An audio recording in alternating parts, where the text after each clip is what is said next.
Graça e paz, igreja. Vocês estão belezinha? Como a Camila já disse, né? Lindamente, um feliz Dia das Mães. Coisa linda. Celebrar esse dia aí que muitas pessoas que sofrem porque talvez não tenham mais as suas mães em vida. Então, é um dia que marca de forma tanto triste, ou mães que não têm os seus filhos, e também marca de forma triste. Então, que o nosso coração, nossas orações possam, de alguma forma, chegar ao trono do Pai e consolar esses que choram nesse dia. Para muitos é dia de alegria, mas para alguns talvez não seja de tanta alegria, mas que o Senhor venha consolá-los, em nome de Jesus. Abram suas Bíblias na carta aos Hebreus.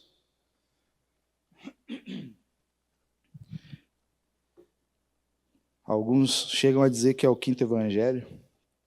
Carta aos Hebreus, no capítulo 4. Nós vamos ler do verso 14 a 16. Vamos refletir um pouco, irmãos, hoje.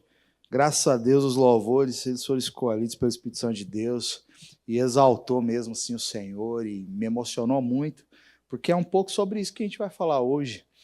A gente vai falar um pouco sobre a questão de se achegar a Deus, a questão de se aproximar de Deus, do trono da graça, um incentivo a permanecer, à perseverança em obediência e em fé.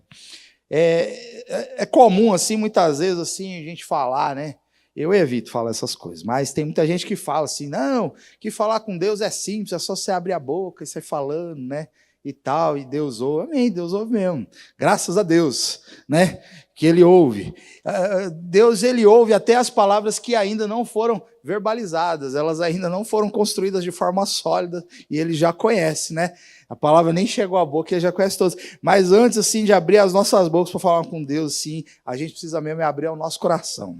Nosso coração. Falar um negócio, irmãos, o coração do ser humano está um trem feio, viu? Está um trem feio, e a gente vê isso manifestado no nosso dia a dia. A gente vê isso manifestado no trânsito, a gente vê isso manifestado nas filas do mercado, a gente vê isso quando algo ruim dá e você precisa ligar lá naquela empresa que fornece energia para nós, ou quando alguma coisa deu problema, ou você precisa de manutenção, ou aquela empresa que fornece também internet para nós. Aí a gente vê como a coisa está feia no coração humano. Então, que a gente abra assim os nossos corações para falar com o Senhor.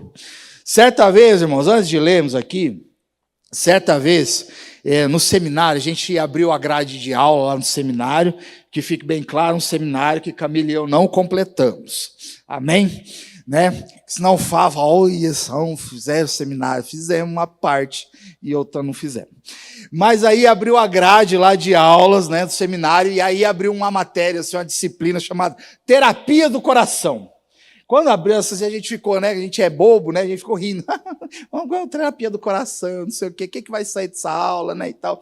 E aí a coordenadora do curso lá disse assim, é bom, viu, vocês fazerem essa aula aí. É bom, faça aula. Principalmente quem tem ministério, esses trem todo aí, faça aula, terapia do coração. Irmãos, a gente ficou dando risadinha sobre essa questão de que vai ser terapia do coração, até que as aulas começaram, irmão. E o professor, a partir da palavra de Deus e também das confissões de Agostinho de Hipona, começou a ministrar no nosso coração. E aí, irmãos, as buraqueiras do nosso coração começou a ser encontradas. Foi um período muito rico esse, porque toda semana a gente ouvia a nossa alma sendo encontrada pelo olhar de Deus. Toda semana o nosso coração ele era encontrado sob o olhar do nosso Senhor. Foi um período muito rico, era um dia de encontro. Toda vez que tinha essa aula, era um dia de encontro.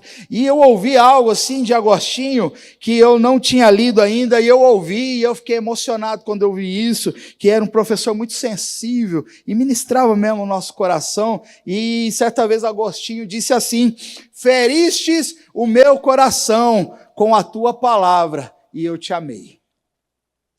Isso arrebatou a minha vida. Feristes o meu coração com a tua palavra. Irmãos, nós estamos precisando de uma geração de crente com o coração ferido. Ferido pela palavra de Deus. Nós estamos precisando de uma geração assim mesmo, quente, diferente, irmão, que não vai sendo aí sucumbida aí a essa modernidade horrorosa de frieza que tem aí tomado conta das igrejas. Então, assim, como agostinho de pão, que o nosso coração, ele seja ferido pela palavra de Deus. Igreja, às vezes a palavra de Deus ela é comparada como um fogo, às vezes é comparada por um martelo que esmaga, por vezes é comparado com uma espada, assim como aqui no livro de Hebreus, aqui nessa ocasião, a palavra de Deus ela é comparada com uma espada e uma espada afiada, mais cortante, mais penetrante que uma espada de 2 gumes, que penetra em camadas profundas, que separa junta de medula, alma de espírito, que fere e consegue interpretar até os pensamentos do coração. A palavra de Deus aqui em Efésios, ela é a palavra de Deus sendo eficaz. E o que significa ela sendo eficaz? Significa que ela é dinâmica, significa que ela resolve situações, significa que a palavra de Deus faz acontecer. E ela, portanto, sendo dinâmica, resolvendo situações e fazendo acontecer, ela revela o quê? Conflito. E qual é o conflito que o ser humano tem desde o Jardim do Éden? O pecado. Porém, irmãos, há um movimento aí contrário, querendo de todas as formas anular ou invalidar a ineficácia, a inerrância das Escrituras Sagradas. Dizendo assim que é um livro morto, é apenas um livro, ou quem lê alienado. Irmãos, se te chamar de alienado que você lê a palavra de Deus, que chame você de alienado, mas leia a palavra de Deus. Muitos dizem assim, ou leia como algo literário. Uma vez eu ouvi uma pessoa aconselhando outra, como que eu leio a Bíblia? Leia como algo filosófico, cultural, algo de sabedoria. Leia como um livro de sabedoria, irmão, não lê. Se for para ler como livro de sabedoria, não lê. A palavra de Deus, a Bíblia, não é para você passar tempo, não é nada interativo, não. A Bíblia é a palavra de Deus, viva, penetrante, eficaz. E é disso que esse mundo precisa, da palavra de Deus. Então não reduza a palavra de Deus a algo interativo, de sabedoria ou passatempo. Não, a Bíblia é a palavra de Deus, cortante, viva e eficaz. Semana passada, foi a retrasada que eu preguei, né? A Laurinha do Gourmet, ela falou assim, pastor, você gritou hoje, hein, pastor? Aí eu falei, obrigado pelo feedback, filha. Eu gritei mesmo. Você quer que melhore e grite menos no próximo culto? Não, tá bom assim, continue assim. Então, ela não está aqui hoje, mas eu vou continuar, amém? Vamos ler Hebreus 4, 14 a 16. A palavra do Senhor diz assim, tendo, pois, Jesus, o Filho de Deus, como o grande sumo sacerdote que adentrou os céus, conservemos firmes a nossa confissão, porque não temos um sumo sacerdote que não possa se compadecer das nossas fraquezas, pelo contrário, ele foi tentado em todas as coisas, à nossa semelhança, mas sem pecado. Portanto, aproximemo-nos do trono da graça com confiança, a fim de recebermos misericórdia e encontrarmos graça para ajuda em momento oportuno. Glória a Deus. Irmãos, Hebreus é uma carta que alimenta o ânimo, Hebreus é uma carta que alimenta a esperança, alimenta a fé da gente.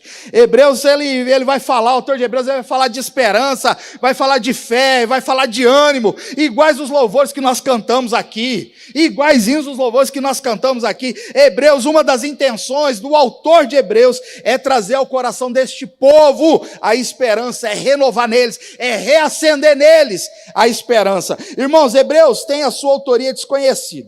Datação tem, o propósito, temática, foi escrito ali entre 50 e 70 depois de Cristo, mas o autor ele é desconhecido. Alguns teólogos já, meio malucos, categoricamente enfatizam, foi Paulo que escreveu.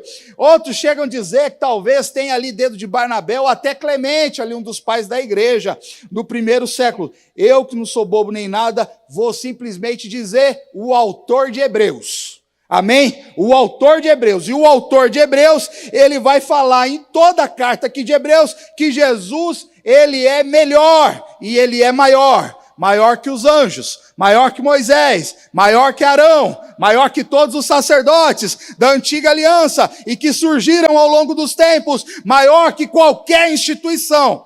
Quando a gente olha para Hebreus, o pano de fundo de Hebreus, a gente consegue visualizar o Velho Testamento. E então a gente consegue ver que todo o Velho Testamento estava o tempo todo apontando para Jesus, mostrando Jesus, ele sendo a luz do mundo, ele é o Cordeiro de Deus que tira o pecado do mundo, ele é a oferta aceita, ele é o novo e vivo caminho, ele é a viva esperança. Então aqui o autor de Hebreus está exaltando Cristo. Misericórdia, isso está solto. Ele está exaltando Cristo, como nós cantamos aqui, Ele é exaltado, para sempre exaltado, Ele é exaltado. Então o autor de Hebreus está exaltando a Cristo em toda a carta de Hebreus. E o mais lindo é que este que é exaltado, num momento aqui fala assim, que Ele é nosso irmão. Eita glória, eita glória. Irmãos, isso é para trazer uma paz, um descanso, uma certeza, uma confiança absoluta e sobrenatural. Mas vamos lá, os 3 versículos que nós lemos aqui, o verso 14 diz, tendo, pois, Jesus, o Filho de Deus, como grande sumo sacerdote que adentrou os céus, conservemos firme nossa confissão. Irmãos, o verso 14 está afirmando que Jesus é o Filho de Deus. Ele é o Filho de Deus e basta. Ele é o Filho de Deus e ponto final. Está consumado. A obra que ele fez é completa. Contemplou os tempos, passado, presente e futuro. E ela é uma obra contínua, porque Deus amou o mundo. Esse estado de Deus amar o mundo é uma obra contínua que contemplou. E aqui ele está dizendo, Jesus é o Filho de Deus. E este que é o Filho de Deus, é o grande sumo sacerdote, que conseguiu aquilo que ninguém mais conseguiria. O que foi que ele conseguiu? Vocês estão aí, igreja? Adentrar os céus. Foi isso que ele conseguiu e que ninguém conseguiria. Adentrar os céus. E então ele vem com uma exortação para nós. Ele vem com uma exortação aqui para o povo hebreu. E ele fala então no final do verso 14, conservemos firmes a nossa confissão. Ou seja, abracemos de forma firme e inabalável a nossa confissão. Igreja, eu vou falar um trem para vocês. Minha fé será testada. A sua fé será testada. A fé da igreja está sendo testada. Está sendo testada. Mas teremos que nos apegar firmemente, irmãos, de forma inabalável. Até porque quem nos prometeu é fiel para cumprir. Gente boa, esse povo aqui vivia em constante perseguição. Esse povo aqui vivia debaixo de afrontas. Essa carta foi escrita mais ou menos ali, eles falam perto de 70 depois de Cristo, mas alguns dizem, foi muito antes. Então ali era um período mesmo de perseguição e afronta aos cristãos. Então eles estavam sofrendo esse tipo de perseguição e de afronta e de angústia. E aí muitos começaram a apostatando, quebrando o propósito. O que é apostasia, irmão? Apostasia é a quebra da missão. Apostasia é o perigo, é a tentação de você dar as costas para o Calvário. Isso que é apostasia, é a tentação de você, por alguma circunstância, e você dá as costas para o Calvário. Era isso que esse povo estava sofrendo aqui. Então, quando nós olhamos essa aflição, essa realidade do povo, essa perseguição, a gente entende o autor dizendo, conservemos firme a nossa confissão. Importa que nos apeguemos com firmeza a essa verdade, que Jesus Cristo é o Filho de Deus, o nosso sumo sacerdote, de modo que não desviemos. Para a gente falar de perseguição, irmãos, é algo que parece muito distante. O que nós somos perseguidos? O que nós somos perseguidos? Só quando a gente fala da verdade do nosso país, por exemplo. Mas os cidadãos ocidentais, eles não sofrem essas perseguições. Eles não sofrem. Esses dias eu vi um vídeo de um rapaz, eu não lembro qual que era o país que ele veio, e aí ele fala assim, mas por que você saiu desse seu país e veio para cá, para o Brasil? Aí ele fala, porque eu sou cristão. Mas o que isso tem a ver? O rapaz perguntou, ele falou, porque lá eu não posso falar que eu sou cristão. Aqui eu posso. Então conservemos firmes a confissão, a nossa confissão de fé. Irmãos, então a gente conclui aqui. O quê? Que ele é o grande sumo sacerdote, ou seja, nada se compara com o que ele é e representa diante de Deus em favor do povo. Ele é o grande sumo sacerdote. Ele é o Filho de Deus. É lindo isso, irmãos. Às vezes as pessoas ficam querendo questionar a identidade messiânica de Jesus. E não consegue, irmãos.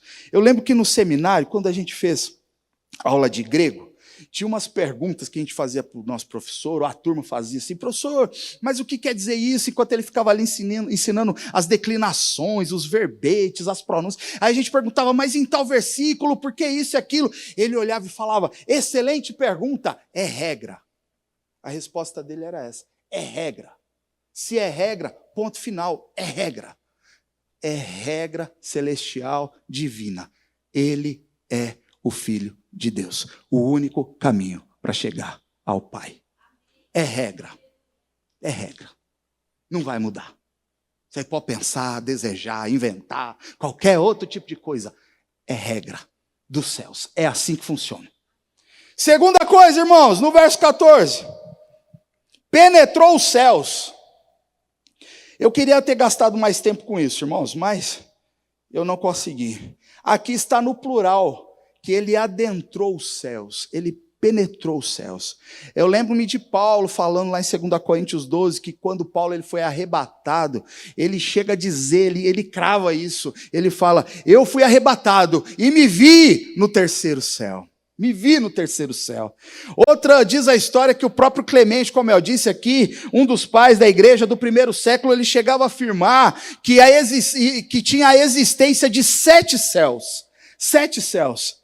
Aí eu fiquei pensando, e eu cheguei à conclusão, eu não sei se são 3, se são 7, quantas camadas de céu existem, mas o que eu quero dizer com isso é que os céus, ele representa o estado entre o mundo dos homens e o mundo celeste e eterno de Deus. E Jesus penetrou os céus para chegar à presença de Deus. Jesus, ele adentrou o mundo invisível de Deus a partir do nosso mundo terreno.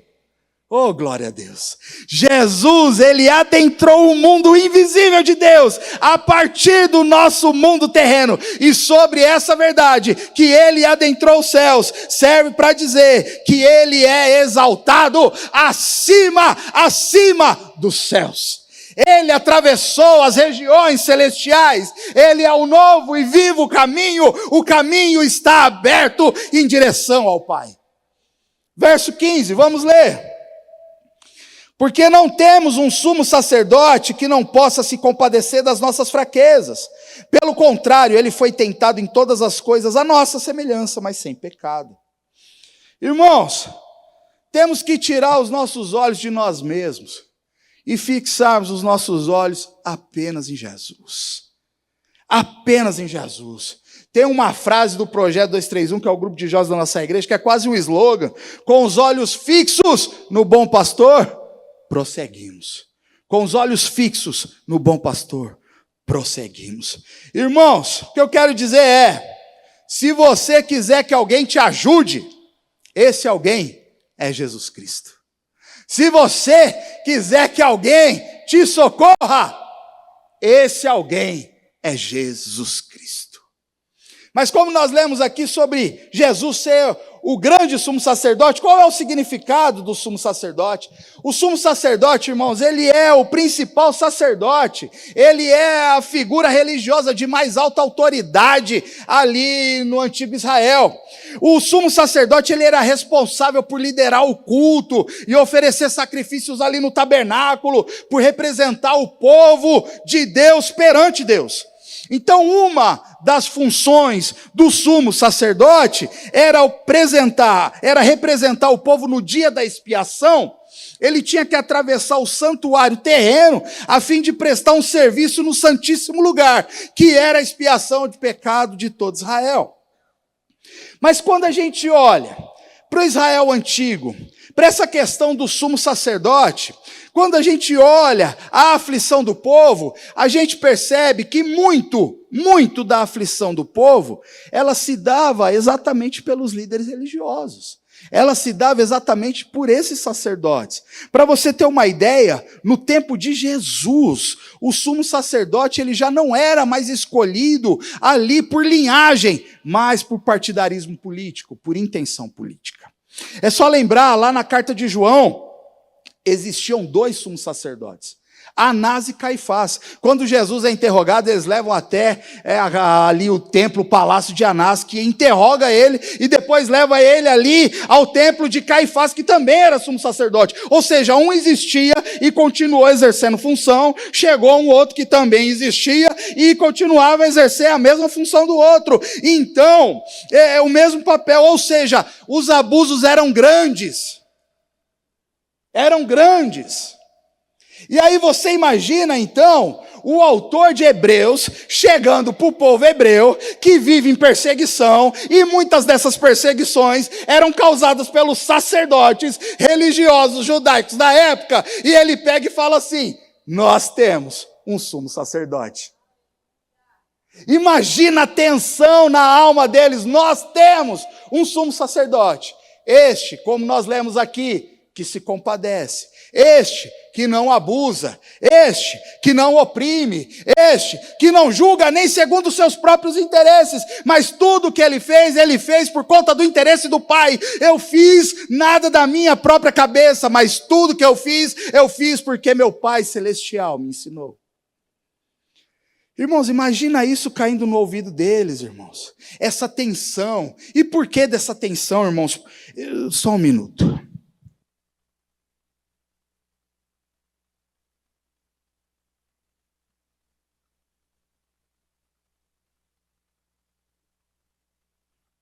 E por que dessa tensão, irmãos? Para que você entenda,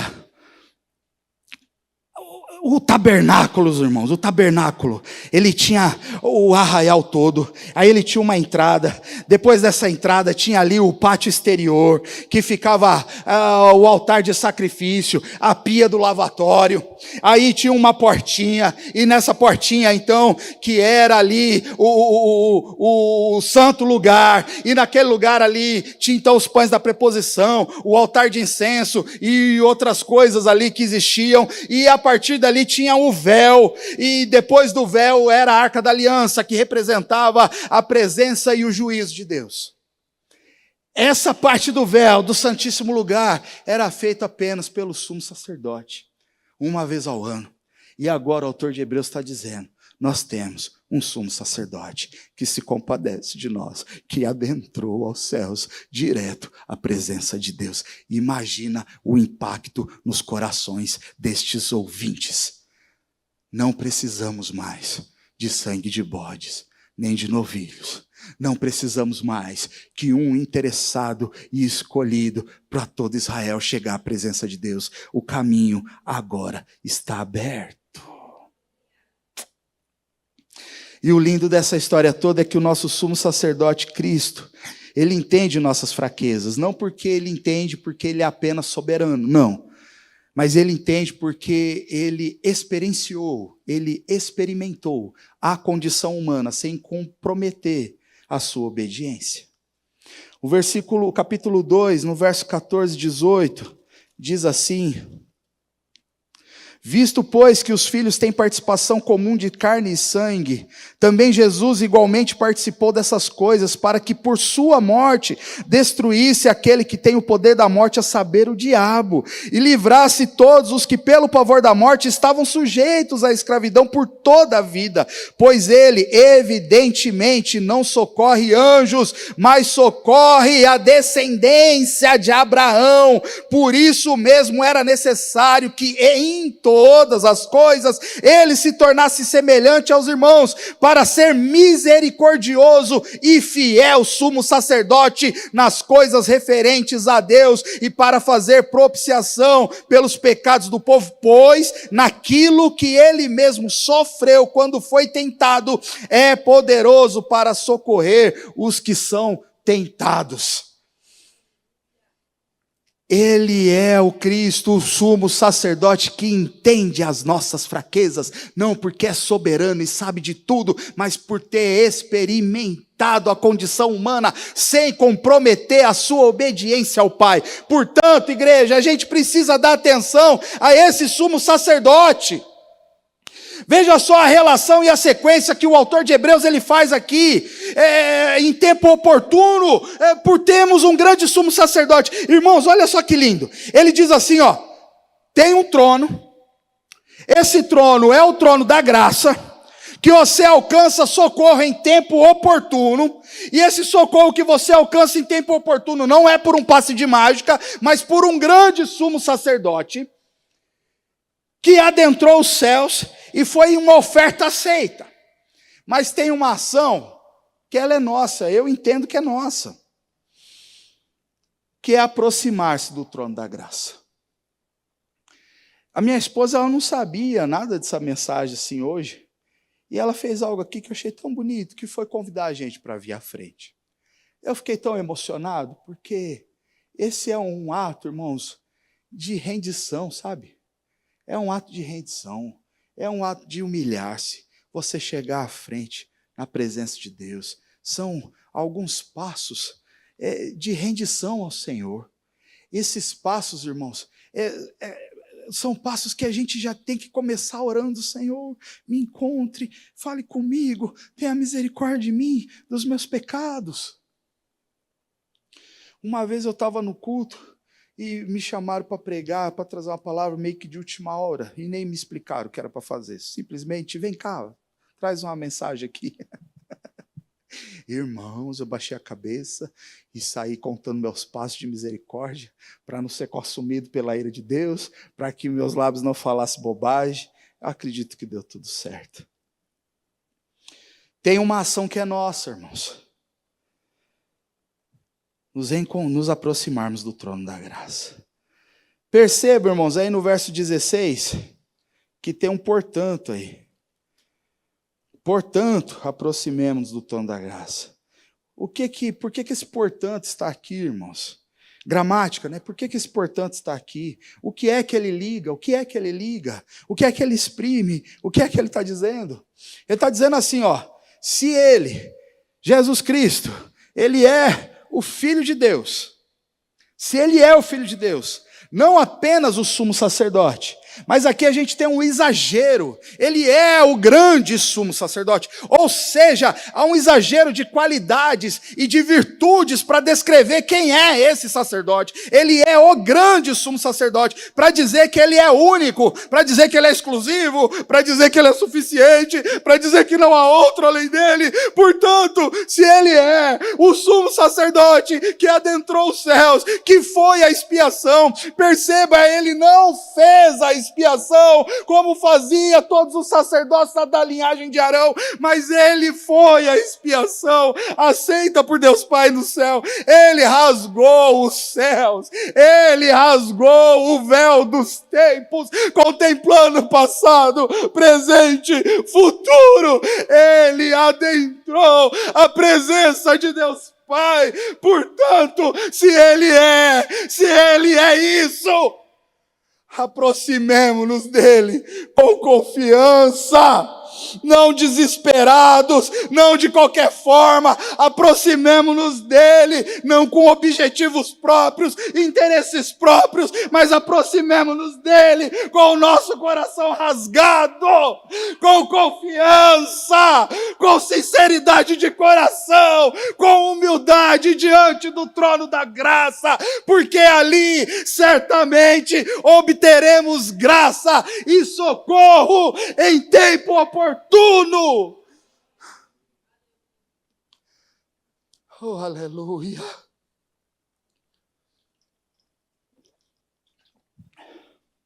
Verso 15.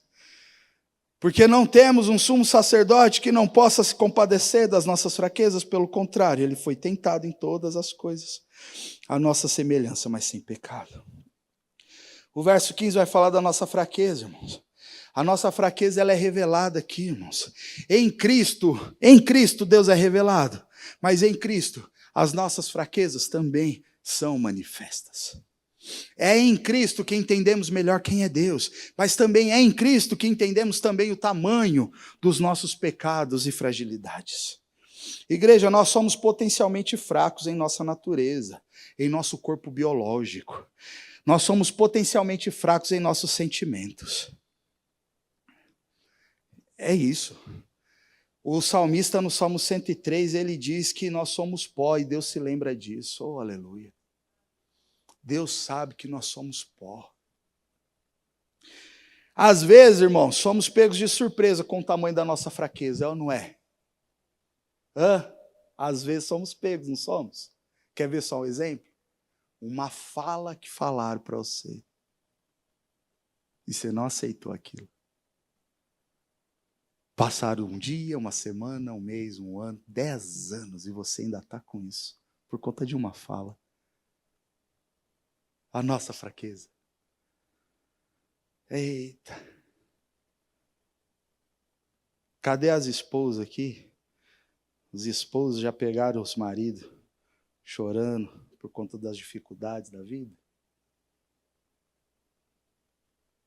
Lá em casa é comum, viu?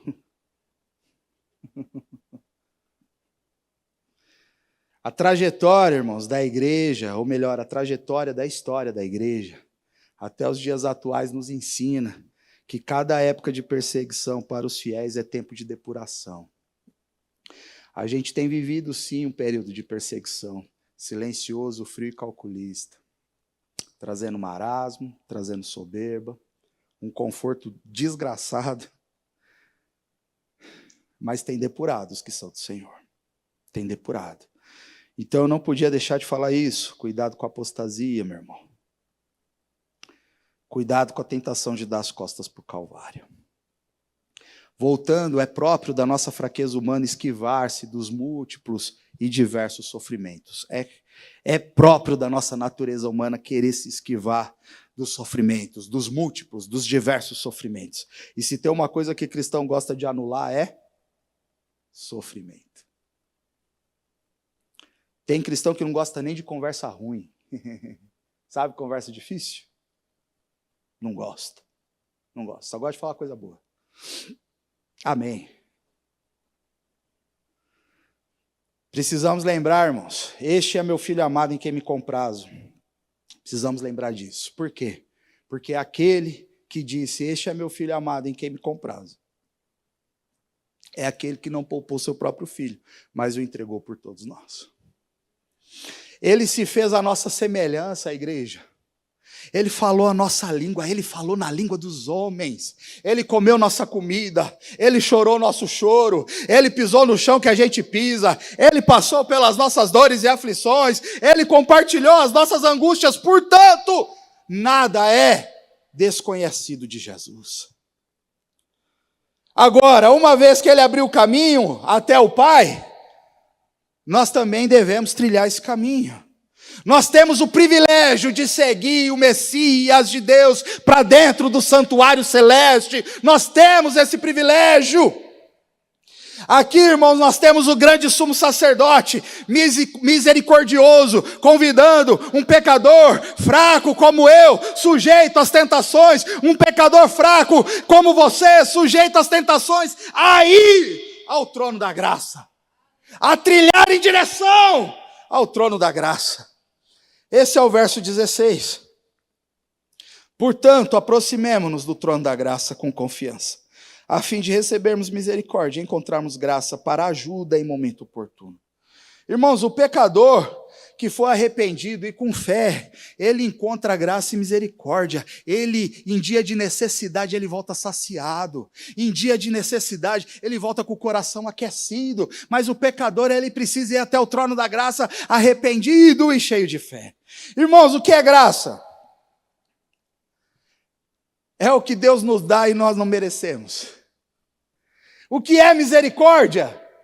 É o que Deus nos dá e nós também não merecemos.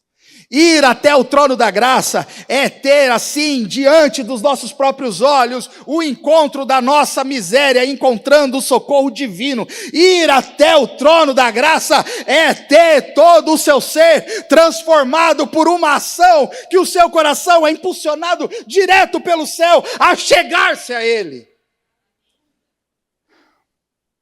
Vocês lembram da história da rainha Esther? Amém, excelente, excelente. Se vocês falarem que lembram, eu corto e vou para a parte principal. Se vocês falarem que não, eu vou contar toda a história aqui. Estou brincando, gente. A rainha Esther, lá no livro de Esther, o famoso livro que fala de Deus sem citar o nome de Deus, e teve o banquete do rei, Assuero, e ele então chama mais a Vasti, a esposa dele, e ignora a presença do rei, e ela não vai. E o homem ficou nervoso, os conselheiros e tudo, e Vasti foi embora.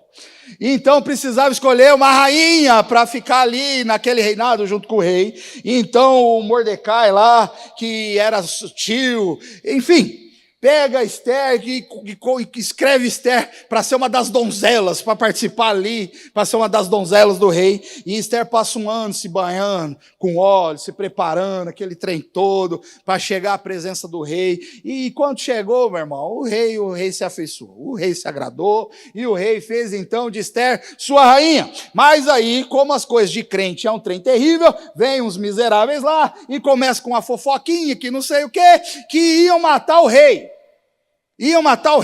E aí esse diabo dessa fofoquinha era mais ou menos para dizer assim, ainda quem vai fazer isso é esse povo aqui, hebreu, judeu, eu vou acabar com eles.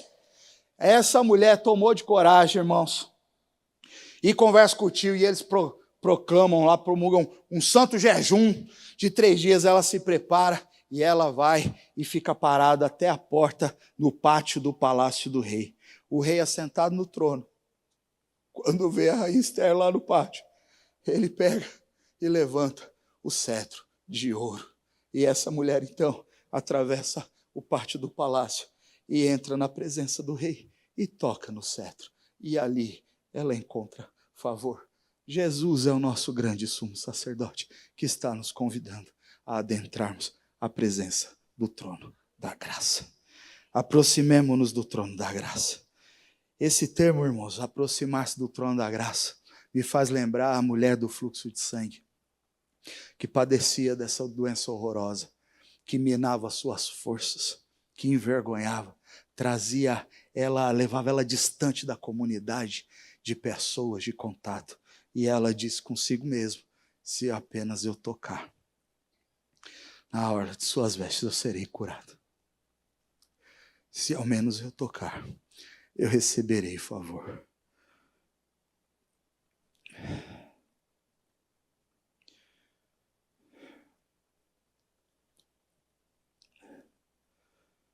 A gente tem que ter confiança, irmãos, para entender que é somente por meio dele.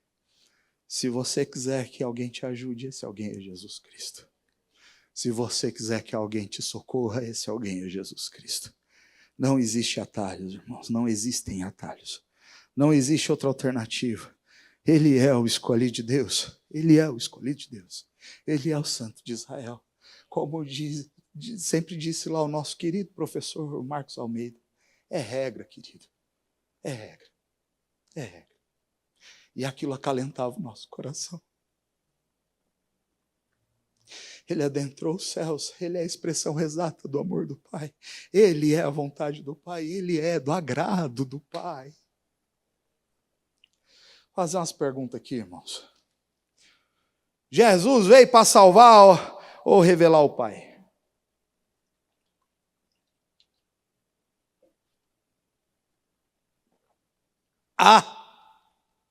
Jesus veio para salvar ou revelar o Pai? Alguns falam que depende. Essa resposta depende é a resposta de advogado.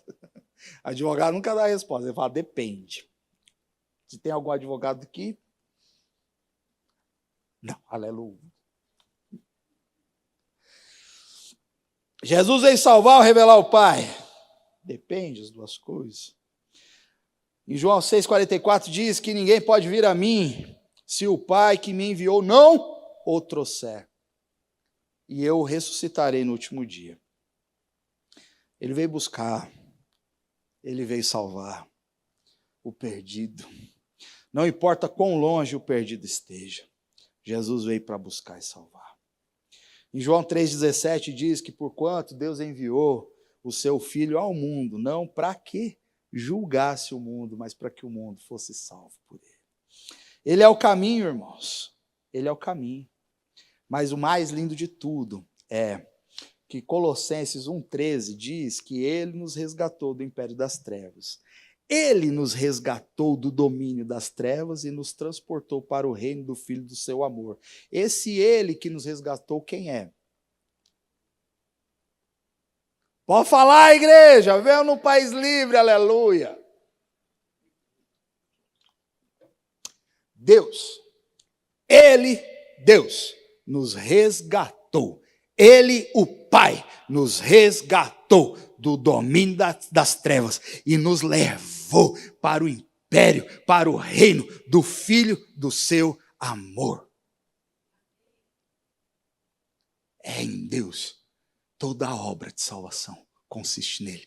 Toda a obra de salvação, do início ao fim, é Deus, o Criador de todas as coisas, na expressão exata do sumo sacerdote Jesus Cristo, que adentrou os céus, quer seja 3, 7 céus, eu não sei, mas ele entrou na presença do Pai, para fazer propiciação pela minha vida e pela sua vida. Portanto, irmãos, não tem outra forma de se aproximar se não for por meio dele. E por que eu falo isso, irmãos? Porque às vezes eu tenho a impressão que o ser humano, de uma forma geral, mas principalmente do nosso país, que é conhecido por ser o país do jeitinho, ao que me parece, sempre vai achar uma carta na manga para o dia de salvação, para o último dia. O eu ressuscitarei no último dia. Eu não sei, irmãos. Às vezes acho assim, não tem coelho na cartola.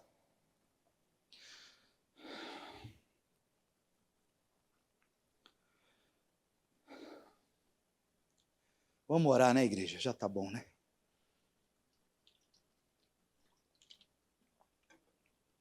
O convite dessa noite é, portanto, se ele é o grande sumo sacerdote, aquele que não realizou uma oferta, um sacrifício, ele é o sacrifício aceito. Quando ele fala para aquela mulher lá em João, para as irmãs lá do Lázaro lá, ele não diz assim, olha, se creres verá a glória de Deus. Ele não fala assim, ó, eu vou fazer uma ressurreição, mas ele diz, eu sou a ressurreição e a vida.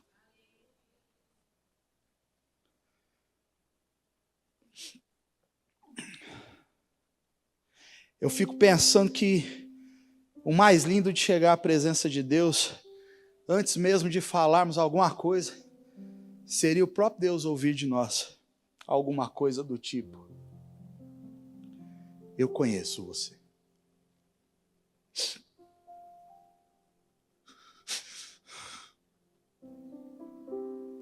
Imagina, irmão, você chegando ao trono da graça por meio de Jesus Cristo, que é só por meio dele.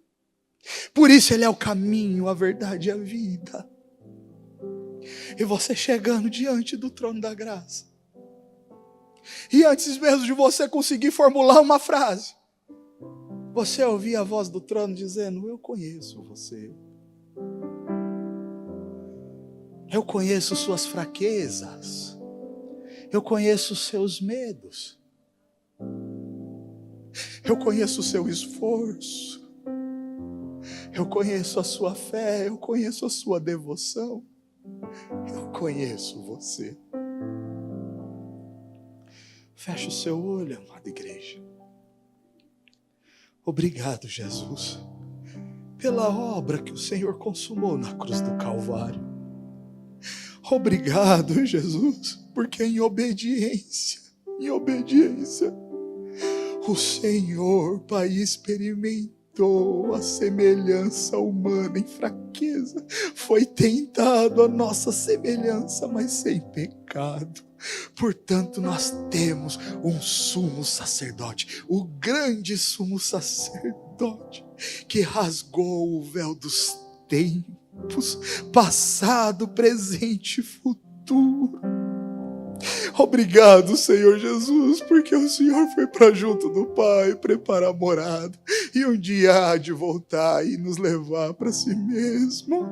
Obrigado, Jesus, porque nós temos o ânimo dobrado quando nós entendemos que Tu és o Salvador do universo e não há ninguém além de Ti. Tu és o início e o fim, o Alfa e o Ômega. Tu és tudo.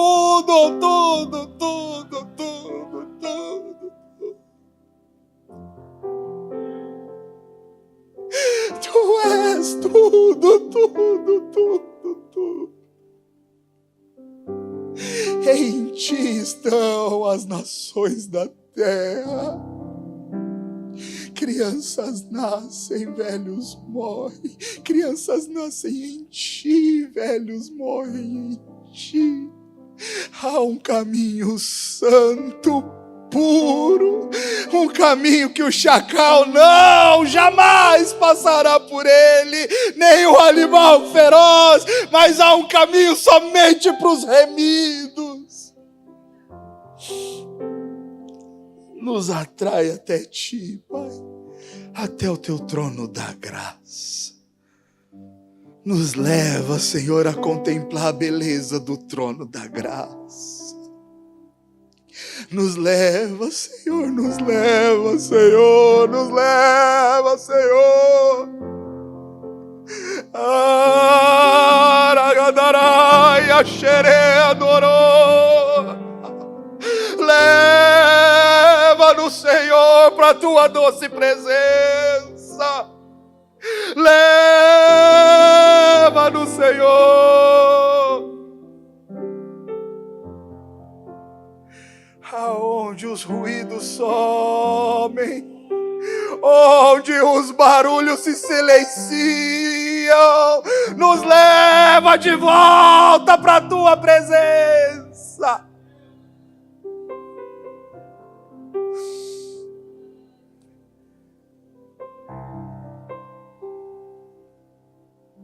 Em nome de Jesus. Oh, que graça sublime. Oh, que graça sublime.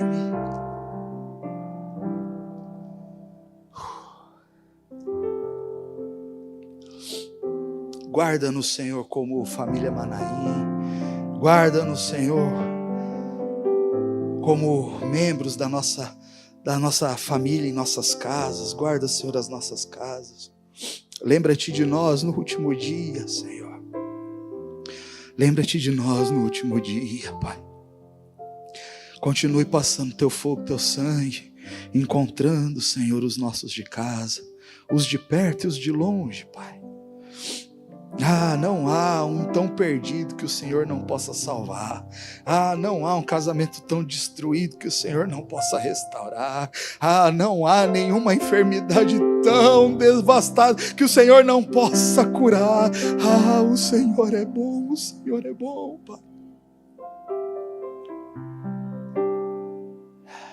Obrigado por essa noite de encontro, uma noite que o Senhor permitiu que nós cantemos exaltado, acima dos céus, exaltado. exaltado entre as nações, exaltado. Uma noite que nós cantamos, soberano, soberano, sobre todas as coisas, Criador de todas as coisas. Obrigado, Senhor, porque nós cantamos que o Senhor está vestido de glória, de glória, de glória, de glória, assentado no alto e sublime trono.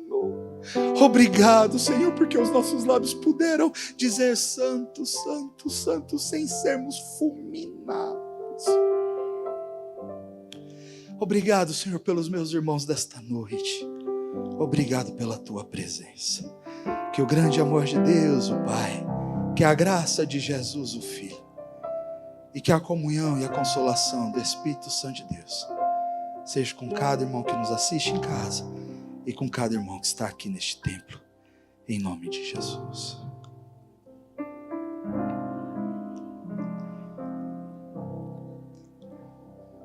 Pode continuar, Thalita. Por favor. Tem alguém aqui que ainda não confessou Jesus Cristo como teu único e suficiente Salvador? Tem alguém aqui que tem medo da morte e se morrer vai para o inferno? Tem alguém aqui que ainda não conseguiu reconhecer assim seus pecados, a imensidão dos seus pecados e dizer: eu preciso de salvação, eu preciso de cura, eu preciso de perdão? Tem alguém aqui no nosso meio que ainda não tem essa certeza? Eu quero orar por você, para que você tenha a sua alma liberta, em nome de Jesus.